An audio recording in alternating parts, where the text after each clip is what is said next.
אנשים מפחדים מהמילה שלום, אבל רוצים לחיות בשקט. אני מפחדת ממלחמות והם קלים על ההדק.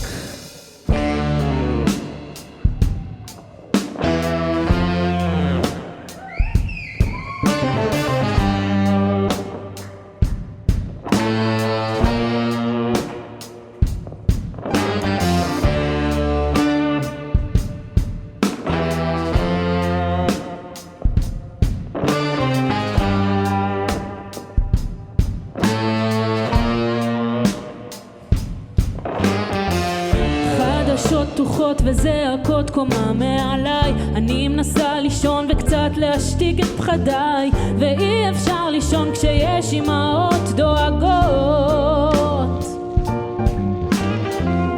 ערבית ברחוב כולם עוברים לצד השני, מנסה להילחם בהם כי זו לא אני, אבל יודעת אי אפשר להילחם בפחדים. מפחדים מהמילה שלום, אבל רוצים לחיות בשקט. אני מפחדת ממלחמות והם קלים על ההדק. אנשים מפחדים מהמילה שלום, אבל רוצים לחיות בשקט. אני מפחדת ממלחמות והם קלים על ההדק.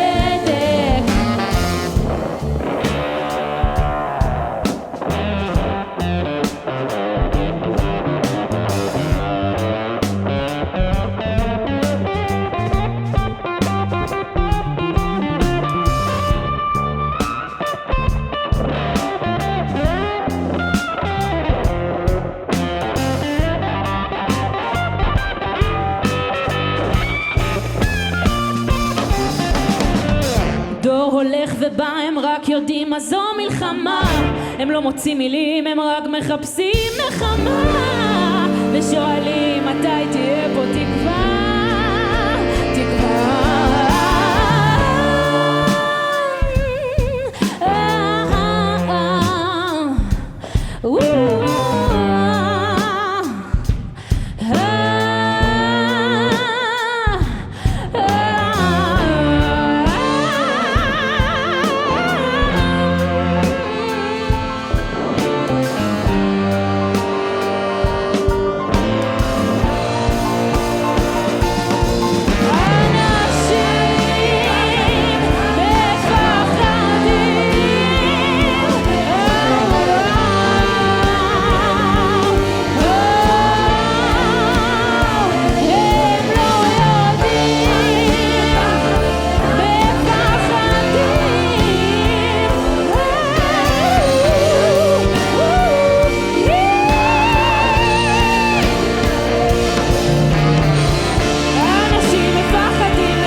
לחיות בשקט, אני מפחדת